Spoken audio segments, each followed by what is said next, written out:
ঘুরিয়ে দাও না। কি প্রশ্ন করতে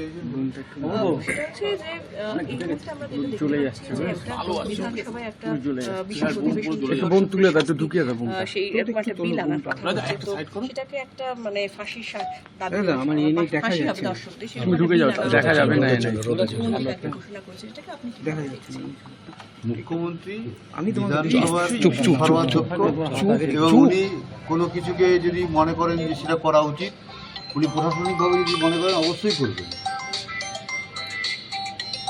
একটা জিনিস বলুন যে সিবিআই তো তদন্ত শুরু করেছে, কিন্তু আজকে এতগুলো দিন হয়ে গেল, প্রায় 2 সপ্তাহ হতে চলেছে। এটা তো আমরা একটু হতাশ হয়ে পড়ছি, আবার মনে জোরও রাখতে হচ্ছে, আশাও রাখতে হচ্ছে। আমরা তো ভালো এজেন্সি চেয়েছিলাম হাইকোর্টের কাছে, হাইকোর্ট সিবিআইকে ভালো এজেন্সি মনে করেই বিচার ব্যবস্থাটা ওদের কাছে দিয়েছে। কালকে আমাদের মুখ্যমন্ত্রী প্রশাসনিক প্রধান উনি বলেছেন আমরা কেসটাকে জলে ফেলে দিয়েছি। উনি যদি ভেবে থাকেন তাহলে তাই হয়েছে, কিন্তু আমরা সবসময় চেষ্টা করছি কিছু একটা বিচার পাই, এবং কোটি কোটি লোক দেশের বিদেশের তারাও চেষ্টা করছে যে যাদের ন্যায় বিচার হয়। আমরা যারা যারা এই আন্দোলন করছে সব সময় তাদের পাশে আছি, যে কোনো রকম সহযোগিতা তাদের যদি আমাদের পক্ষ থেকে সম্ভব হয় আমরা অবশ্যই করবো। তারা আমাদের সঙ্গে সহযোগিতা করছে এবং সংবাদ মাধ্যমে আমাদের বিষয়টাকে আরো তুলে ধরার চেষ্টা করছে বারবার করে। তার জন্য সবাইকে আমি ধন্যবাদ। সিবিআই এর ভূমিকাকে কিভাবে দেখছেন? সিবিআই একই কথা বলে যাচ্ছে, আমাদের যা ক্ষমতা আছে আমরা সর্বশক্তি দিয়ে চেষ্টা করছি। ঘটনার পর মুখ্যমন্ত্রী বাড়িতে এসেছিলেন, ওনার যেটা বক্তব্য আপনাদের সব দাবি দাবা তিনি মেনেছিলেন। আমাদের কোনো দাবি ছিল না, আমাদের দাবি তো একটাই যে আমরা বিচার যেন পাই। হ্যাঁ, কিন্তু পুলিশের যে কর্মকাণ্ড দেখছিলাম সেটা আমরা সন্তুষ্ট হতে পারিনি, তার জন্যই আমরা হাইকোর্টের কাছে ভালো এগিয়ে দিয়েছিলাম। হাইকোর্ট সিবিআইকে ভালো মনে করে যেটাই দিয়েছে, আমাদের একটা জায়গায় আস্থা আমাদের রাখতেই হবে। মুখ্যমন্ত্রী বলেছেন বিচার চায় না, ওরা কেসটা জলে ফেলে দিল। যদিও ওরা মানে কাকে বলেছেন সেটা আমাদেরই বলেছেন। উনি হয়তো সিবিআই কে পছন্দ করেন তার জন্য বলেছেন, সেটা ওনার ব্যাপার, এটা ওনার বক্তব্য, আমি কিছু বলবো। তুমি তো প্রথম থেকে উনি তো বলেছিলেন যে সিবিআই কি দাও। হ্যাঁ, প্রথম থেকে উনি আবার কিন্তু বলে যাচ্ছিলেন, জানি না উনি কি বলতে চাইছেন না কি করতে চাইছেন, সেটা আমরা জানি। সিবিআই কে দাও মানে এতদিন ধরে মানে সন্দীপ ঘোষ প্রতিদিনই যাচ্ছেন সিবিআই নেওয়ার পরে। এটা তো এই প্রশ্নটা আমাদেরও একটা আছে, কেন কিছু ব্যাপার হয়তো সিবিআই আরো কঠোর কোনো প্রমাণ জোগাড় করার চেষ্টা করছে, সেই জন্য কিছু হয়তো গ্রেফতার করছে। সন্দীপ ঘোষের সত্যিই কোনো দোষ আছে কি মনে? আমাদের তো ডিপার্টমেন্টের উপর পুরো সন্দেহ প্রথম থেকেই, তার পরবর্তীকালে যে সমস্ত ভিডিও ক্লিপ দেখেছি তাহলে তো এখন পুরোপুরি ডিপার্টমেন্টের উপরেই আমরা দায়ী করি। ডিপার্টমেন্টে তো প্রথম থেকে দায়ী করে আসছি। বলছি প্রথম দিন অ্যাসিস্ট্যান্ট সুপারের সঙ্গে আপনার যে ফোনে কথোপকথন হয়েছিল সেই অডিও ভাইরাল হয়েছে, সেটা এই বিষয়ে আমরা জানি না, ওরা কোথা থেকে হয়েছে। আপনাদের তরফ থেকে এটা আসেনি? না না আপনারা দেননি তাই না তো? এর দায় কি আপনারা নিচ্ছেন? যে না না এটা আমরা কেন নেবো? কে কোথা দিয়ে কি করছে আমরা সবার দায় নেবো? তাহলে আমাদের তো এমনি আমাদের মাথা খারাপ হয়েছে, আমাদের মাথা এমনি খারাপ হয়েছে। ওই গলাতে আপনার গলা পাওয়া যাচ্ছে। আপনারই কি গলা ওটা? কোনটা? এই অ্যাসিস্ট্যান্ট সুপারের সাথে কথা হয়েছে, আপনার গলা যেটা আসছে আপনি ফোন সেটা আমি দেখিনি। আপনি সত্যি মানে আপনাদের যে ফোন করে বলা হয়েছে যে আপনার মেয়ে অসুস্থ রয়েছে। না, এটা আমি এখনো কিন্তু ভিডিও আপনারা বলছেন ঠিকই, আমি কিন্তু এখনো টিভি সংবাদ মাধ্যমে এটা দেখি। ভাইরাল ভিডিও সোর্স কি? তারা টিভি চালাচ্ছি না তো, না ভাইরাল ভিডিও সোর্স কি বলে মনে হচ্ছে আপনার? জানি না এটা ব্যাপারে কোথা দিয়ে জোগাড় করেছে আমরা কি আপনারা কি জানাবেন কিছু এজেন্সিকে? না না না ভাইরাল কি না না না এটা আমরা বা কোর্টকে জানানো? না না না এটা আমরা কোনো হিসাব নিয়ে পরে চিন্তা ভাবনা করি। তাহলে কি এটা ফেক মনে হতে পারে? আগে তো দেখবো বিষয়টা, তারপরে তো আমরা কিছু বলতে পারবো। আমরা কিছু দেখি তদন্তে প্রভাবিত হতে পারে? না না না কেন প্রভাবিত হবে? আর সিবিআই কে দেওয়া মানে জলে ফেলে দাও, আপনি কি এটা বিশ্বাস করেন? সেটা যদি হাইকোর্ট মনে করে থাকে তাহলে তাই করেছে। হাইকোর্ট দিয়েছে, মুখ্যমন্ত্রী বলেছেন যে সেটা যিনি বলতেই পারেন, কিন্তু হাইকোর্ট তো এটাকে কোর্টকে তো আমাদের সম্মান করতেই হবে। কোর্ট যখন ভালো মনে করেছে নিশ্চয়ই দিয়েছে। আর যদি কেউ মনে করে তাকে জলে ফেলা হয়েছে তাহলে তাই হয়েছে। কোর্ট বিচার করে দেখবে এখন কি হয়েছে। আপনারা আরজি করে স্টুডেন্টদের কাছে যাওয়ার কথা বলেছিলেন, সেই নিয়ে কোনো চিন্তা? না, এখনো সেরকম সিদ্ধান্ত নেইনি, তবে বলেছি যদি প্রয়োজন পড়ে আমরা যাবো। এখনো বলছি যে যা আন্দোলন করছে নিরপেক্ষভাবে আমরা সবার সঙ্গে আছি। তাদের আমার নিজেদের পরিবারের লোক এবং সন্তান মনে করছি। আজকে আমার একটা মেয়ে চলে যাওয়াতে আজকে কোটি কোটি ছেলে মেয়ে বিষয়টাকে বিচার বিবেচনা করার চেষ্টা করছে, মানে জাস্টিস পাওয়ার জন্য রাস্তায় ঝাঁপাচ্ছে।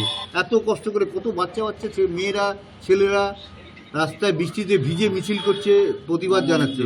মানে পক্ষে আমার মেয়ের পক্ষে কথা বলছি, তাদের তো সহানুভূতি জানাতেই হবে। বিজেপি আজ থেকে ধর্ণা মঞ্চ 7 দিন, সেটা ওদের ব্যাপার, রাজনীতি দলের ব্যাপারে কথা বলবো না আমি তো প্রথম থেকেই। আর একটা হচ্ছে প্রথম যেদিনকে আপনি মানে গিয়েছিলেন স্পটে, আপনি বলেছিলেন সবুজ চাদর, অথচ যে একটা ভিডিও ভাইরাল আসছে সেটা দেখেছে নীল চাদর দেওয়া ছিল। আমি কিন্তু দেখিনি, কিন্তু আমাদের দেখেছি সবুজ চাদর গায়ে ছিল, এটা বলতে পারবো। চাদর রহস্য একটা কালার কিছু একটা থাকতে পারে। আমরা তো প্রথম থেকে ডিপার্টমেন্টকে এই সমস্ত ব্যাপারে দায়ী করে আসছি। ডিপার্টমেন্ট ব্যাপারটাকে চাপা দেওয়ার চেষ্টা করছে প্রথম থেকেই তো আমাদের সুইসাইড বলেছে, হয়তো সুইসাইড হয়েও যেত যদি স্টুডেন্টরা আজকে ঝাঁপিয়ে না পড়তো। প্রিন্সিপাল প্রথম যখন দেখলেন তখন তো বাবা মামা হিসাবে আমাদেরই আগে প্রথম আমাদের বলবেন, ওনাদের দায়িত্বে তো আমরা মেয়েটাকে ওখানে পাঠিয়ে এরকমই ধরে রাখো, সামনে আমাদের নিয়ে নেবে। বললেন সেই অনেক বেলায়। এটা কেন হলো এটা তো আমরা ভাবতেও পারি না, ওনার কাছ থেকে এটা আশাও করি না, যেহেতু ওনার দায়িত্বেই আমরা মেয়েটাকে ওখানে ছেড়েছিলাম। উনি তো আগে আমাদেরই বলবেন। লাল টি শার্টের কোনো কিনারা হলো? না, লাল গেঞ্জির একটা ইয়ে ছিল না, এখনো পর্যন্ত আমরা জানতে পারিনি। তবে একটা সন্দেহজনক ব্যাপারটা ছিল, তাই ওর বলেছিল যে ছবি না, আমরা তোলার জন্য। দেখেছিলাম ওখানে একটা লাল ও গেঞ্জি পরে ঘোরাঘুরি ছেলে করে- ঘোরাঘুরি করছিল, কিন্তু আমার কাছে তো তখন ফোন ছিল না, আমি কোনো কিছু ক্লু রাখতে ছবি পারিনি। রাখতে পারেনি। আর তখন আমাদের মানসিকতা ছিল না যে প্রমাণ রাখবো, কারা প্রমাণ মোছার চেষ্টা করছে তাও তো আমরা বুঝতে পারিনি। শুনুন, কোনো একটা ঘটনা ঘটলে আমরা সবার প্রথম তো পুলিশের শরণাপন্ন হব। আমরা সেরকমই পুলিশের কাছেই সমস্ত আমাদের যা বক্তব্য বলছিলাম, কিন্তু পুলিশ আমাদের 3 ঘন্টা ধরে ঢুকতে দেয়নি। কেন, কি ব্যাপার সে তারাই জানে। আপনারা মুখ্যমন্ত্রীর দেওয়া 5 দিনের সময়সীমার আগে কোর্টে গেলেন কেন? ওইটাই তো বললাম যে পুলিশের আমরা উপর আমাদের পুলিশের আস্থা ছিল না আস্থা বলে। আস্তে আস্তে হারিয়ে যাচ্ছিল। প্রথম দিকে তো যেগুলো দেখছি, প্রথম থেকে যে ঘটনাগুলো ঘটছে, সেই জন্যই আস্তে আস্তে আমরা বাধ্য হয়ে সিবিআই কাছে যেতে পারি, একটা পার্টিকুলার প্রশ্ন যে হাইকোর্টে যেতে বাধ্য। সিবিআই কাছে আমরা যাইনি, আমরা হাইকোর্টে। গতকালকে মুখ্যমন্ত্রী বলেছেন যে যারা জুনিয়র চিকিৎসক যারা কর্মবিরতি করছেন রাজ্য তাদের বিরুদ্ধে না, তিনি আজকে তো কথাটা প্রত্যাহার করেনি। ব্যবস্থা নিচ্ছেন না। তো এটা- আজকে তো কথাটা উনি প্রত্যাহার করেনি। সেটা দেখেছি, সেই জিনিসটা দেখেছি। আমি একটা সোশ্যাল মিডিয়া দেখছিলাম, উনি এক স্যান্ডেলে পোস্ট করেছেন এবং সেই কথা সিসিটিভি লাগাচ্ছেন বাড়িতে, কোনো রকম থ্রেট না, এটা লাগাচ্ছি জাস্ট আমাদের নিজেদের বাড়িটা তো আমাদের। এর পরবর্তীকালে আমি যদি বাড়ি থেকে বেরিয়ে যাই, তাহলে তো আমি ওনাকে রেখে তো আমি মানে পোস্ট করেছেন এবং সেই কথা সিসিটিভি লাগাচ্ছেন বাড়িতে, কোনো রকম থ্রেট না, এটা লাগাচ্ছি জাস্ট আমাদের নিজেদের বাড়িটা তো আমাদের। এর পরবর্তীকালে আমি যদি বাড়ি থেকে বেরিয়ে যাই, তাহলে তো আমি ওনাকে রেখে তো আমি মানে মেয়ের মাকে রেখে তো আমি কোথাও যেতে পারবো না। এবার বাড়িটা কার? হ্যাঁ, আমি নিজেই বাড়িটা কার উপর রেখে যাবো? এখনো পর্যন্ত মুখ্যমন্ত্রী হিসেবে মমতা ব্যানার্জির ভূমিকা, সেটাতে আপনারা সন্তুষ্ট? মানে তার বিভিন্ন রকমের না, এই কথাবার্তা ব্যাপারে আমি কোনো মন্তব্য করবো না। তবে উনি যেটা কালকে বলেছেন ওটা আমার ভালো লাগেনি।